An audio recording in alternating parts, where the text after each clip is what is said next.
Bienvenidos a este nuevo episodio de nuestro canal. Hoy te presento un fragmento del poderoso libro Poder sin Límites del reconocido autor y coach Anthony Robbins. En este capítulo titulado El poder de nuestro estado, exploraremos cómo nuestras emociones, pensamientos y fisiología influyen directamente en nuestras acciones, decisiones y resultados. Robbins nos muestra que al aprender a controlar nuestro estado mental y físico, podemos acceder a recursos internos increíbles que transforman nuestra vida. Así que ponte cómodo, abre tu mente y prepárate para descubrir cómo puedes tomar el control de tu estado interno para alcanzar tu máximo potencial. Comencemos con el capítulo de hoy. El poder de nuestro estado. ¿Ha tenido usted la experiencia de estar en racha, la sensación de que nada podía fallarle? ¿Una temporada en que todo le sonreía? Quizá fue un partido de tenis, cuando todos los golpes de usted caían dentro de la línea, o durante una reunión de negocios en que siempre supo lo que debía decir. O tal vez fue una ocasión en que usted se sorprendió a sí mismo haciendo algo heroico, o espectacular, de lo que nunca se hubiera creído capaz. Seguramente habrá conocido también la experiencia contraria, los días en que más valía no haberse levantado. Sin duda recuerda usted las veces que falló en cosas que normalmente hace con facilidad, en que todo sale mal, todas las puertas están cerradas y nada tiene arreglo. ¿En qué consiste la diferencia? Uno siempre es la misma persona y debería poder disponer siempre de todos sus recursos. Así pues, ¿por qué se producen resultados desastrosos unas veces y fabulosos otras? ¿A qué se debe que incluso mejores atletas tengan días en que lo hacen todo bien y otros en que no encestan ni una pelota ni llegan a ninguna? La diferencia radica en el estado neurofisiológico en que uno se halla. Hay estados que potencian, como la confianza, el amor, la seguridad interior, la alegría, el éxtasis, la fe, que liberan fuentes inagotables de poder personal. Y hay estados que paralizan, como la confusión, la depresión, el miedo, la angustia, la tristeza, la frustración, y que nos dejan impotentes. Todos tenemos alternativas de estados buenos y malos. Como cuando uno entra en un restaurante y la camarera le recibe con un bufido, ¿y usted, qué quiere? ¿Cree que siempre se comunica así? Puede que sea de esta manera porque tiene una vida llena de dificultades. Pero es más probable que tenga un mal día, o demasiadas mesas que atender, o que la haya ofendido algún cliente. No es mala persona, lo que pasa es que se halla en un estado que la priva de sus recursos. Si pudiera usted modificar dicho estado, cambiaría su comportamiento. Comprender nuestro estado es la clave para comprender el cambio y para alcanzar la excelencia. Nuestra conducta es el resultado del estado en que nos encontramos. Siempre procuramos hacer lo mejor con los recursos de que disponemos, pero a veces somos nosotros mismos los que nos hallamos carentes de recursos. En mi vida, lo sé, ha habido ocasiones en que, como consecuencia de un estado determinado, he dicho o hecho cosas que luego hube de lamentar, o de las que tuve que avergonzarme. Quizá le haya pasado a usted también. Conviene recordar esas ocasiones cuando alguien le ofende a uno. Así se evoca una sensación de condolencia, en vez de rabia. Al fin y al cabo, como suele decirse, el que vive bajo tejado de vidrio no debe arrojar piedras. Recuerde que una cosa es la camarera y demás individuos, y otra la conducta de ellos. La clave, por consiguiente, está en hacernos dueños de nuestro estado y, por tanto, de nuestro comportamiento. ¿Qué le parecería si bastara con chasquear los dedos para ponerse a voluntad en el estado más dinámico y genial, un estado en el que usted se hallaría estimulado, convencido del éxito? ¿Vibrante de energía y con la mente aguzada? Pues bien, usted puede. Cuando haya terminado este libro sabrá cómo ponerse a sí mismo, siempre que lo desee, en un estado de máximo rendimiento y capacidad, y cómo salir de los estados inhabilitantes. Recordemos que la clave del poder es la acción. Mi objetivo consiste en participarle a usted cómo se utilizan los estados que llevan a la acción decisiva, congruente, responsable. En este capítulo veremos lo que son los estados y cómo funcionan. Y sabremos por qué es posible controlarlos de manera que vayan a nuestro favor. Un estado puede definirse como la suma de los millones de procesos neurológicos que se producen en nuestro interior o, en otras palabras, la suma total de nuestra experiencia en cualquier momento dado. Muchos de nuestros estados ocurren sin ser dirigidos conscientemente por nosotros. Vemos algo, y frente a ello reaccionamos cayendo en un estado determinado, que puede ser de los estimulantes y útiles, o de los incapacitantes y limitativos, pero, en todo caso, la mayoría de las personas poco pueden hacer para controlarlo. La diferencia entre los que fracasan en sus objetivos vitales y los que triunfan, es la que hay entre los que no saben ponerse en un estado afirmativo y los que habitualmente consiguen un estado que contribuye a sus logros. Casi todos los deseos de las personas hacen referencia a algún tipo de estado. Haga una relación de las cosas que anhela en la vida. ¿Quiere tener amor? Pues bien, el amor es un estado, un sentimiento o emoción, que nos comunicamos a nosotros mismos y percibimos como resultado de ciertos estímulos exteriores. ¿La seguridad? ¿Ser considerado? Son cosas que nosotros mismos nos creamos, estados que producimos en nuestro interior. Quizá le gustaría tener mucho dinero.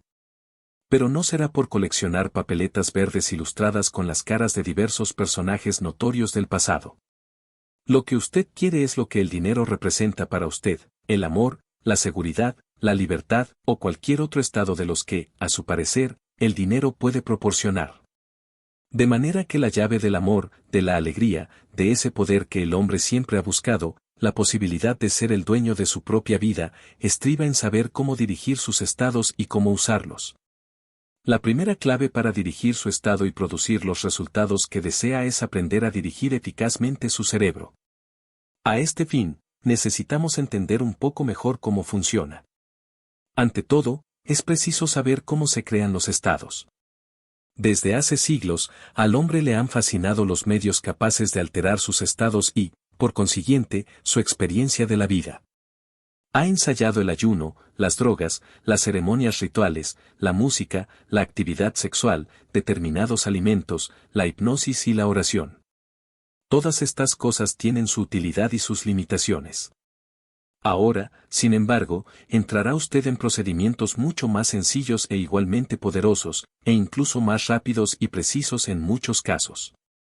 Si todo comportamiento es consecuencia del estado en que nos hallamos, no produciremos las mismas comunicaciones y conductas desde un estado que libere todos nuestros recursos, que desde un estado de impotencia. Entonces la pregunta siguiente es, ¿quién crea el estado en que nos hallamos? En el mismo podemos distinguir dos componentes principales, el primero, nuestras representaciones internas, el segundo, nuestras condiciones fisiológicas y el empleo que hagamos de ellas. El cómo y por qué se representa uno las cosas, además del cómo y el que se dice uno a sí mismo ante la situación dada, crean el estado en que se encuentra y, por tanto, los tipos de comportamiento que produce. Por ejemplo, ¿cómo trata usted a su esposa, o esposo, o amante, cuando ella o él vuelven a casa mucho más tarde de lo que prometieron? Pues depende. Es decir, que el comportamiento de usted dependerá mucho del estado en que se encuentre al producirse el retorno de la persona en cuestión, y dicho estado, a su vez, dependerá de las cosas que usted se haya representado en su mente, por lo que toca al motivo de la ausencia. Si durante horas ha imaginado a la persona amada víctima de un accidente, cubierta de sangre, muerta o ingresada en un hospital, cuando la vea aparecer por la puerta la recibirá con lágrimas o con un suspiro de alivio, o con un gran abrazo y le preguntará por los motivos de la tardanza. Tal comportamiento sería consecuencia de un estado de preocupación.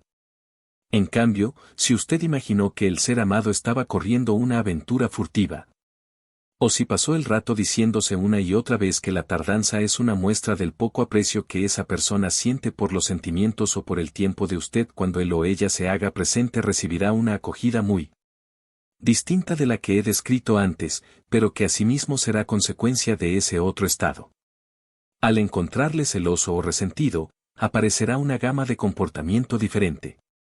La siguiente pregunta obvia es, ¿por qué razón unos individuos se representan las cosas desde un estado de preocupación, mientras otros se plantean representaciones internas que les sumergen en la desconfianza o en el enfado? Son muchos los factores que intervienen en ello. Es posible que hayamos modelado nuestras reacciones a imitación de nuestros padres u otros prototipos, observados en experiencias similares. Por ejemplo, si cuando usted era niño su madre se angustiaba siempre que su padre volvía tarde a casa, quizá tienda a representarse las cosas de una manera similar y a caer en estados de aprensión. Pero si su madre solía quejarse de que su padre era una calavera en quien no se podía confiar, quizás haya modelado usted ese patrón de conducta. De esta manera, nuestras creencias y actitudes, nuestros valores y nuestras experiencias pasadas con una persona determinada afectan al tipo de representaciones que nos hagamos acerca del comportamiento de la misma. En cuanto a nuestra manera de percibir y representarnos el mundo, hay otro factor todavía más importante y poderoso, que son las condiciones de nuestra fisiología y los hábitos de uso de ella. Aspectos como la tensión muscular, lo que comemos, cómo respiramos, nuestras posturas, la eficacia general de nuestro funcionamiento bioquímico, influyen grandemente sobre nuestro estado. Las representaciones internas y la fisiología se unen en un bucle de control cibernético, todo lo que afecte a lo uno afectará infaliblemente a lo otro. Por tanto, cambiar los estados implica modificar las representaciones internas y también modificar la fisiología. Si el organismo de uno que está esperando encontrar en casa a su amante /cónyuge /hijo se encuentra en pleno dominio de sus recursos, probablemente el sujeto considerará que la tardanza se debe a un embotellamiento de la circulación o a haberse entretenido con algún asunto. En cambio, si por otros motivos uno se hallara en condiciones fisiológicas de gran tensión muscular o de suma fatiga, o si padeciera dolores o un nivel bajo de azúcar en la sangre, tendería a representarse las cosas en el sentido de acentuar sus impresiones negativas. ¿No es verdad que cuando usted se encuentra físicamente boyante y fuerte percibe el mundo de otra manera que cuando está cansado o enfermo? Las condiciones fisiológicas cambian verdaderamente el modo en que uno se representa el mundo, y por tanto, cómo lo experimenta. Cuando usted percibe una cosa como difícil o molesta, ¿no es verdad que el cuerpo reacciona en consonancia, poniéndose tenso? Así, esos dos factores, las representaciones internas y la fisiología, se influyen siempre mutuamente para crear el estado en que nos hallamos. Y dicho estado determina la clase de comportamiento que producimos. De donde se deduce que, para controlar y dirigir nuestra conducta, debemos controlar y dirigir nuestros estados. Y que para conseguir eso hemos de controlar y dirigir conscientemente nuestras representaciones internas y nuestra fisiología. Imagine usted lo que supondría el ser capaz de controlar al 100% su propio estado en cualquier momento y circunstancia. Antes de poder dirigir nuestras experiencias de la vida, hemos de comprender cómo se forman esas experiencias. En tanto que animales mamíferos, los humanos reciben y se representan la información del medio ambiente gracias a unos receptores especializados, los órganos de los sentidos, que nos comunican impresiones ópticas, vista, acústicas, oído, olfativas, olfato, gustativas, gusto, y táctiles, sistema senestésico. La mayor parte de las decisiones que afectan a nuestro comportamiento procede primariamente de solo tres de estos sentidos, el visual, el auditivo y el senestésico. Estos receptores especializados transmiten los estímulos externos al cerebro. A través del proceso de generalización, distorsión y supresión, filtra esas señales eléctricas y las transforma en una representación interna. De este modo la representación interna, la experiencia que tiene uno de un acontecimiento, no es exactamente el suceso en sí, sino una reelaboración interior y personalizada. La mente consciente de un individuo no puede utilizar todas las señales que recibe. Es probable que nos volviéramos locos si tuviéramos que atender conscientemente a los miles de estímulos que recibimos en todo momento. Desde la sensación del pulso en el dedo meñique de la mano izquierda hasta las más tenues vibraciones que inciden en nuestro oído. Por ello el cerebro filtra la información y selecciona solo la que necesita o la que espera necesitar para uso futuro, dejando que la mente consciente del individuo ignore todo lo demás. Este proceso de filtrado explica la inmensa variedad de la percepción humana. Dos personas que hayan visto el mismo accidente de circulación tal vez lo cuenten de maneras muy distintas. La una quizá prestó más atención a lo que vio, y la otra a lo que oyó, lo contemplaron desde ángulos diferentes. Y para empezar, en un individuo y en otro los procesos de la percepción se apoyan en fisiologías distintas, el uno quizá tenga una agudeza visual excelente, mientras que el otro se halla en un estado físico deplorable. Puede también que una de esas personas haya sido víctima de un accidente ella misma, por lo que tendrá ya registrada una representación anterior muy nítida. Sea como fuere, las representaciones que se hacen del mismo acontecimiento esos dos testigos pueden ser muy diferentes. Además, esas percepciones y esas representaciones internas distintas se almacenarán a su vez y constituirán nuevos filtros que ayudarán a configurar las experiencias futuras. En la PNL se utiliza un concepto importante: el mapa no es el territorio. Como ha observado Alfred Korzybski en Ciencia y Salud Mental, hay que recordar esa característica importante del mapa. Un mapa no es el territorio que representa, pero si es correcto, su estructura será similar a la del territorio y esa es la razón de su utilidad. En relación con las personas, esto significa que sus representaciones internas no son la reproducción exacta de un acontecimiento, sino una interpretación filtrada a través de creencias individuales, actitudes, valores y una cosa que se llama metaprogramas. Tal vez se refería a esto Einstein cuando dijo: quien pretenda erigirse como juez en el terreno de la verdad y del conocimiento, naufragará bajo la risa de los dioses. Puesto que no sabemos lo que son las cosas en realidad, sino solo cómo nos las representamos a nosotros mismos, ¿por qué no representárnoslas de manera que aumenten las posibilidades nuestras y de otros? ¿En vez de crear limitaciones?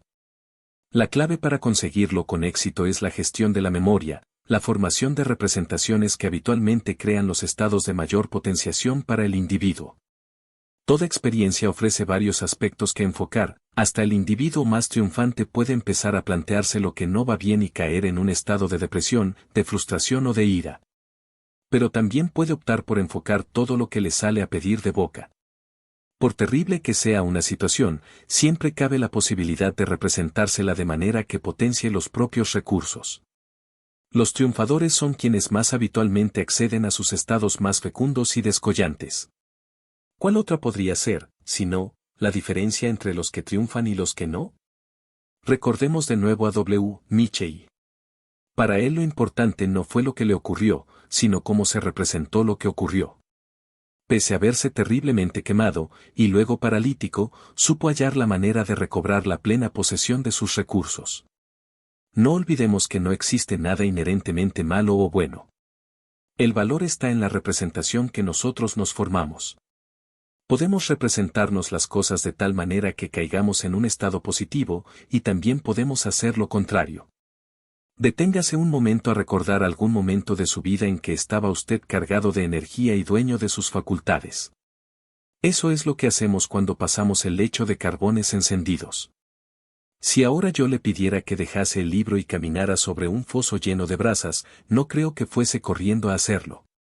A usted no le parece que eso sea posible en su caso, y muy posiblemente no dispone de ninguna sensación de aptitud u otro estado de poder relacionado con semejante actividad. Por tanto, no basta con que yo se lo diga para ponerle en el estado que le capacitaría a usted para ejecutar esa acción.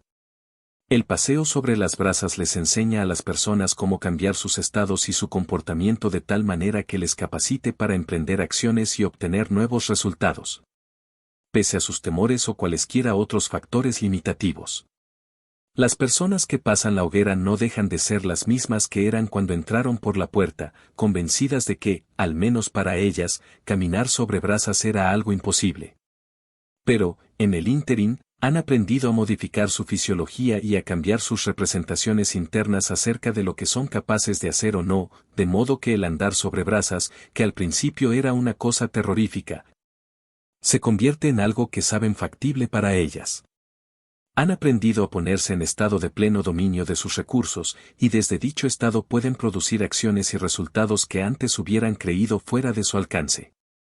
El paseo sobre las brasas ayuda a que la gente se forme una nueva representación interna de lo posible. Si aquello que parecía tan imposible no era más que una limitación mental, ¿qué otras imposibilidades serán factibles también? Una cosa es hablar del poder del Estado, y otra experimentarlo directamente. Esa es la función del paseo sobre las brasas, suministrar un modelo nuevo de creencias y posibilidades, y crear en las personas una nueva sensación interna o estado asociado. De manera que funcionen mejor en su vida y puedan hacer cosas que jamás hubieran considerado posibles antes. Les demuestra claramente que su comportamiento es el resultado del estado en que se hallan, ya que, en un momento, y mediante un pequeño número de modificaciones en la manera de representarse la experiencia a sí mismos, les confiere tal seguridad que se deciden a actuar eficazmente. Evidentemente hay muchos caminos para conseguirlo, solo que el pasar sobre los carbones encendidos es tan espectacular y emocionante que sus protagonistas raramente van a olvidarlo. Resulta, pues, que la clave para obtener los resultados que uno desea consiste en representarse las cosas de manera que uno se sitúe en un estado de plenitud tal que, plenamente dueño de sus recursos, pueda asumir acciones de la especie y calidad que se necesita para alcanzar aquellos resultados. De no hacerlo así, por lo general uno ni siquiera llega a iniciar el intento, o como mucho lo realizará a medias y con escasa convicción, los resultados estarán en proporción con el esfuerzo. Si yo le digo a usted, vamos a caminar sobre las brasas, los estímulos que le ofrezco, tanto con mis palabras como con mi actitud corporal, pasan al cerebro de usted, donde se forma una representación. Puede que imagine usted a unos salvajes con anillos en las narices, tomando parte en algún rito espantoso, o arreos quemados en la hoguera. En esas condiciones su estado no será muy favorable. Peor sería su disposición si se imaginase a sí mismo con horribles quemaduras en pies y piernas. En cambio, si usted imaginase a un grupo que toca palmas y baila, y se lo pasa muy bien, si se representase una escena de alegría y euforia totales, se hallaría en un estado muy diferente. Si se representase entonces a sí mismo en el acto de avanzar lleno de fuerza y júbilo, y se dijera, sí, decididamente puedo hacerlo, desplazándose en actitud de total autoconfianza, entonces todas esas señales neurológicas le pondrían en un estado bajo el cual muy probablemente asumiría acción y pasaría por encima de las brasas. Pues ocurre lo mismo con todas las cosas de la vida. Si nos representamos a nosotros mismos que las cosas no van a salir bien, no salen bien. Si nos formamos la representación de que irán a pedir de boca, entonces creamos los recursos internos que necesitamos para producir el estado que, a su vez, nos capacita para obtener resultados positivos. La diferencia entre un Ted Turner, un Lee Iacocca, un W. Nietzsche y el común de las personas, es que ellos se representan el mundo como el lugar donde pueden conseguir cualquier cosa que se propongan sinceramente. Como es obvio, por bueno que sea nuestro estado, a veces no conseguimos lo que deseábamos. Pero con crear el estado apropiado, maximizamos las posibilidades, nos aseguramos la mayor eficacia posible en el empleo de nuestros recursos. Ahora la siguiente pregunta obvia es, si las representaciones internas y la fisiología contribuyen a crear los estados de donde dimana el comportamiento, ¿cómo se determina el comportamiento concreto que adoptaremos en tal o cual estado? Un individuo, si está enamorado, lo expresará por medio de caricias, mientras que otro en igual estado se limitará a manifestarlo de palabra. La respuesta es que cuando nos hallamos en un estado, este transmite al cerebro diferentes opciones de conducta, el número de las cuales dependerá de nuestros modelos del mundo. Ciertas personas, cuando montan en cólera, tienen un modelo predominante acerca de cómo reaccionar, de modo que tienden a las acciones violentas, si eso fue lo que aprendieron de sus mayores. O quizás hallaron en alguna ocasión que ello les servía para conseguir el fin deseado, y esa experiencia, almacenada en forma de recuerdo, les sirve como patrón de sus reacciones en el futuro. Todos tenemos una manera de ver el mundo, modelos que configuran nuestras percepciones de lo que nos rodea. Por las personas a quienes conocemos, así como a través de los libros, las películas y la televisión, nos formamos una imagen del mundo y de las posibilidades que éste encierra para nosotros. En el caso de W. Nietzsche, una de las cosas que dieron forma a su vida fue el recuerdo de un hombre a quien conoció de niño y que pese a ser paralítico había triunfado en sus actividades. Es decir, Nietzsche dispuso de un modelo que le ayudó a representarse su situación como algo que no le impediría obtener todos los éxitos que quisiera. Para poder modelar inspirándonos en otras personas necesitamos descubrir las creencias específicas que les permiten representarse el mundo de una manera que les capacita para actuar con eficacia. Es preciso averiguar con exactitud cómo se representan a sí mismas su experiencia del mundo. ¿Cómo opera visualmente su mente? ¿Qué cosas suelen decir? ¿Qué sienten? Una vez más, si suscitamos en nuestros organismos mensajes exactamente idénticos, podremos producir resultados similares. En eso consiste el modelado. Una de las constantes de la vida es que los resultados se están produciendo siempre. Si no es usted quien decide conscientemente qué resultados quiere obtener y no se representa las cosas en consonancia, será entonces algún agente externo, una conversación, un espectáculo televisado, cualquier cosa. Lo que condicionará sus estados y dará lugar a comportamientos que quizá no le convengan. La vida es como un río cuyo fluir no se detiene. Puede uno verse a merced de la corriente si no emprende acciones deliberadas y conscientes para nadar en la dirección que juzgue más apropiada a sus intereses. Si no siembra usted las semillas mentales y fisiológicas de lo que desee cosechar, automáticamente todo se llenará de malas hierbas. Es decir, si no dirigimos de manera consciente nuestras propias mentes y estados, el medio que nos rodea puede producir estados al azar y algunos serán indeseables. Y las consecuencias podrían ser desastrosas. Por eso es importante que permanezcamos atentos, día tras día, como guardianes ante las puertas de nuestro cerebro, para saber cómo nos representamos habitualmente las cosas a nosotros mismos. Cultivemos diariamente nuestro jardín. Uno de los ejemplos más palmarios de los resultados de un estado indeseable es la historia de Carl Ballenda, del grupo de acróbatas de Flying Ballendas. Durante años representó su espectáculo con mucho éxito y sin considerar jamás la posibilidad de un fallo. El peligro de las caídas, sencillamente, no formaba parte de sus esquemas mentales.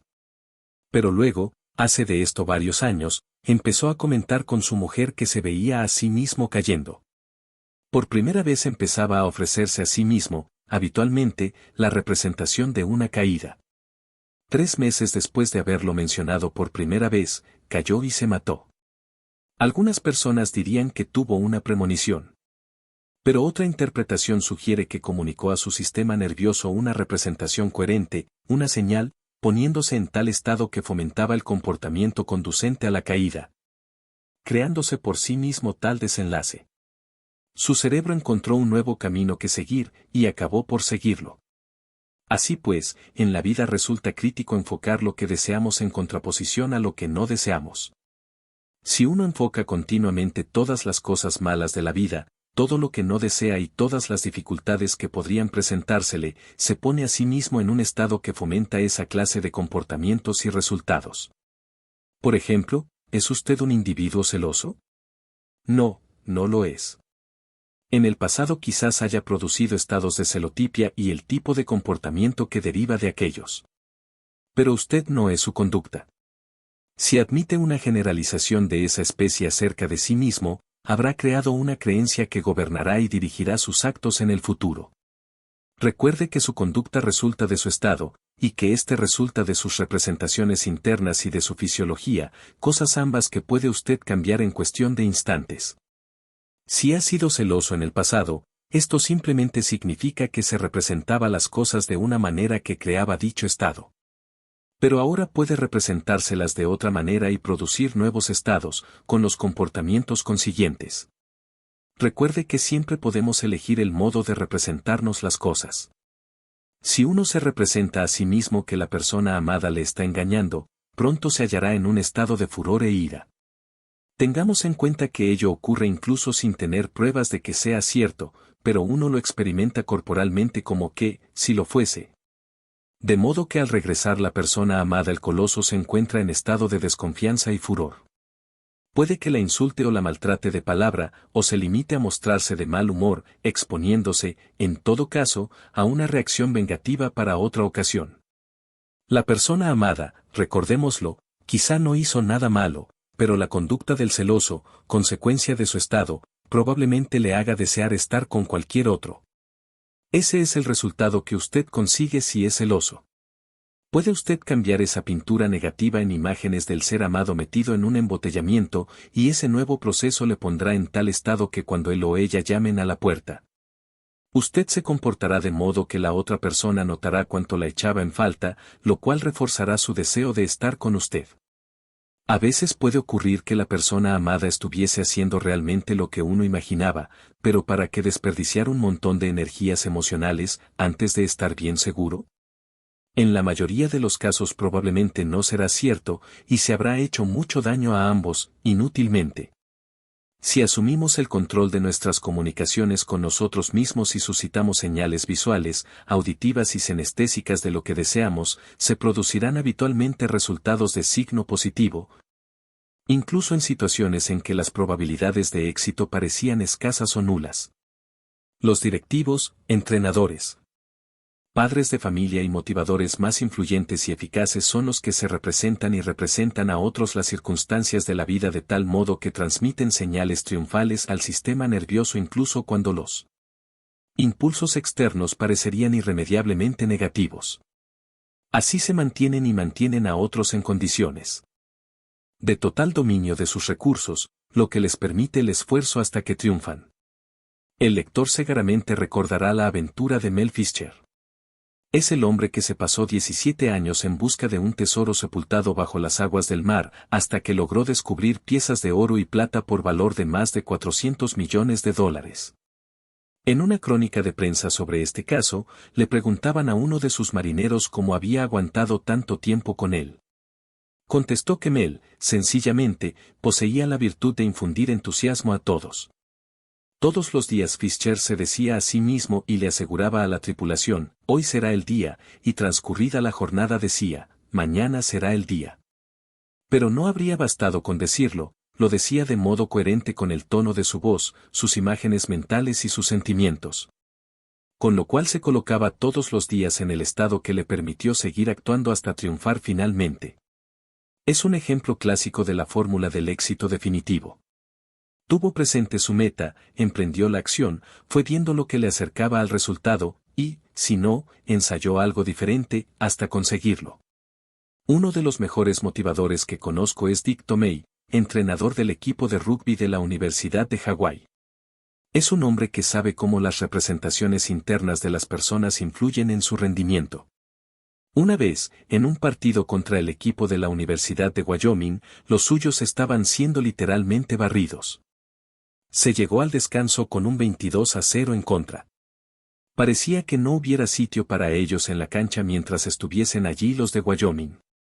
Es fácil imaginar el estado de ánimo de los jugadores de Tomei cuando bajaron a los vestuarios. Echó una ojeada a aquellas cabezas abatidas y a aquellos rostros desencajados, y se dijo que aquel estado tendría que cambiar, o de lo contrario valdría más no salir a jugar. Estaban físicamente abatidos y con ello se creaba un círculo vicioso sin más salida que la derrota, privados de los recursos que necesitaban para ganar. Entonces Dick sacó un tablero con una colección de recortes de prensa que había reunido durante varios años. Todos aquellos artículos hablaban de equipos que, después de perder por tanteos igual de abultados o más, habían dado la vuelta al resultado en grandes exhibiciones de moral. Hizo que sus jugadores leyeran aquellos artículos y logró inspirarles una fe totalmente nueva, una creencia en la posibilidad de rehacerse. Y esa creencia, representación interna, generó en ellos un estado neurofisiológico totalmente distinto. ¿Qué pasó? Pues que el equipo de Tomei jugó la segunda mitad como nunca, los de Wyoming no lograron ni un solo tanto más y el partido acabó en un 22-27 minutos. Lo consiguieron porque él logró cambiar sus representaciones internas, sus creencias acerca de lo que era posible. No hace mucho viajaba yo en avión con Ken Blanchard, el coautor de El Ejecutivo al Minuto, quien acababa de publicar en la revista Golf Digest un artículo titulado, El golfista al minuto. Era reciente su amistad con uno de los mejores entrenadores de golf de los Estados Unidos y, como consecuencia de ello, su juego había mejorado últimamente. Me contó que había aprendido muchas distinciones útiles, pero que le costaba recordarlas todas. Le dije que no necesitaba retener en la memoria tantas distinciones. Y le pregunté si recordaba haberle dado alguna vez un golpe perfecto a la bola. Respondió que sí, desde luego. Acto seguido le pregunté si ello había sucedido muchas veces. De nuevo respondió afirmativamente. Entonces le expliqué cómo la estrategia o manera concreta de organizar sus recursos, evidentemente, estaba ya grabada en su inconsciente. Bastaba con retrotraerse a sí mismo al estado en que se hallaba cuando se veía en condiciones de utilizar toda la información recibida. Dediqué unos cuantos minutos más a explicarle cómo lograr dicho estado y ponerse en marcha a voluntad. ¿Qué pasó? Pues que salió e hizo su mejor recorrido de los últimos 15 años, rebajando en 15 golpes su marca anterior. ¿Por qué? Porque no hay poder como el del estado de plenitud de recursos. No necesitaba luchar consigo mismo para recordar lo que tocaba hacer. Instantáneamente dominaba todo lo necesario. Hasta entonces solo le había faltado saber cómo destapar esa fuente. Recuerde que el comportamiento humano es el resultado del estado en que uno se encuentra. Si ha logrado alguna vez, podrá reproducirlo siempre mediante el procedimiento de asumir las mismas acciones mentales y físicas que entonces. En vísperas de los Juegos Olímpicos de 1984 trabajé con Michael O'Brien, un nadador especialista en la distancia de 1.500 metros libres. Se había entrenado a conciencia, pero tenía la sensación de que no alcanzaba su mejor forma. Se le había formado, por lo visto, una serie de bloqueos mentales, y eso le limitaba. En realidad, albergaba cierto temor al éxito y a sus consecuencias, por lo que se había planteado como objetivo una medalla de bronce, o como mucho de plata. No era el aspirante favorito al oro. Su rival más destacado, George DiCarlo, había vencido a Michael en varias ocasiones. Pasé con Michael 1 hora y media, y le ayudé a modelar sus estados de máximo rendimiento, esto es, a descubrir cómo se situó él mismo en sus mejores recursos fisiológicos, lo que se representó, lo que se dijo a sí mismo y lo que sintió durante la única competición en que logró superar a DiCarlo. Nos pusimos a descomponer, una a una, las acciones mentales y físicas que realizaba al ganar una competición. Y asociamos el estado en que se hallaba durante tales ocasiones con un estímulo automático, el disparo que sirve para dar la salida. Descubrí que la vez en que derrotó a George DiCarlo se la había pasado escuchando a Huey Lewis hasta poco antes de empezar la carrera. Así pues, el día de la final olímpica lo hizo todo igual, repitió las mismas acciones de la vez que había ganado, e incluso escuchó una grabación de Huey Lewis momentos antes. Y ganó a George DiCarlo, logrando la medalla de oro con una diferencia superior a 6 segundos. ¿Ha visto usted la película de Killing Fields, Los gritos del silencio? Había en ella una escena terrible, que no olvidaré nunca. Tratábase de un chico de 12 o 13 años, en medio de un caos horrible y de los desastres de la guerra camboyana. En un momento dado, rabioso de frustración, agarra una ametralladora y abate a una persona. ¿Cómo es posible, se pregunta uno, que un niño de 12 años sea capaz de hacer una cosa así? Pues bien, ocurren dos cosas. La primera, que su frustración es tan enorme que hace aflorar la violencia más profundamente escondida en su personalidad. La segunda, que vive en una cultura tan empapada de guerra y destrucción, que hacerse con una ametralladora parece una acción perfectamente lícita. Ha visto cómo lo hacían otros, y él lo hace también. Es una escena tremendamente negativa. Yo procuro concentrarme en otros estados más positivos. Pero es un resumen contundente de cómo un estado determinado, bueno o malo, nos lleva a hacer cosas que desde cualquier otro estado quedarían fuera de nuestro alcance. Quiero repetir esto una y otra vez hasta que el lector se sature de ello. El tipo de comportamiento que las personas producen es consecuencia del estado en que se hallan. Lo que hagan concretamente partiendo de dicho estado depende de sus modelos del mundo, esto es, de las estrategias neurológicas impresas en ellas. A mí no me era dado conseguir que Michael O'Brien ganase el oro olímpico. Era él quien había trabajado durante la mayor parte de su vida para adquirir las estrategias, las reacciones musculares y todo lo demás. Lo que sí estaba a mi alcance era detectar de qué manera apelaba él a sus recursos más eficaces, a sus estrategias de triunfo, para conseguir que esto aflorase a voluntad y en el momento clave en que le hiciese falta. La mayoría de los individuos hacen muy poco para dirigir conscientemente sus estados. Se levantan deprimidos o con buen pie, una buena mañana los anima, o una mala los hunde. En todos los campos, lo que distingue a la gente es la eficacia con que invocan sus recursos. Esto se revela con la máxima claridad en el atletismo. Nadie gana siempre, pero existen ciertos atletas que disfrutan de la capacidad de aprovechar todos sus recursos casi a voluntad y están casi siempre a la altura de la ocasión. ¿Cómo consigue Reggie Jackson tantos puntos en béisbol? ¿Qué motiva el increíble acierto de jugadores como Larry Bird o de Jerry West en todos sus lanzamientos? Fueron capaces de dar lo mejor de sí mismos cuando hacía falta, cuando la presión era más grande. Cambiar de estado es lo que desea la mayoría. Uno querría ser feliz, alegre, estático o más equilibrado, otro anhela paz mental o salir de un estado que no le agrada. Se sienten furiosos, abatidos, aburridos. ¿Qué hace entonces la mayoría? Pues digamos que ponen en marcha la televisión, para que les proporcione representaciones nuevas que puedan interiorizar. Ven alguna cosa y ríen. Ya no se hallan en un estado de frustración. Entonces van y comen algo, o se fuman un cigarrillo, o se toman una droga. En una tesitura más positiva, podrían salir o hacer ejercicio. La única dificultad, con la mayor parte de estos planteamientos, es que los resultados no duran. Cuando se acaba el espectáculo televisado, se encuentran con las mismas representaciones de antes acerca de sus vidas.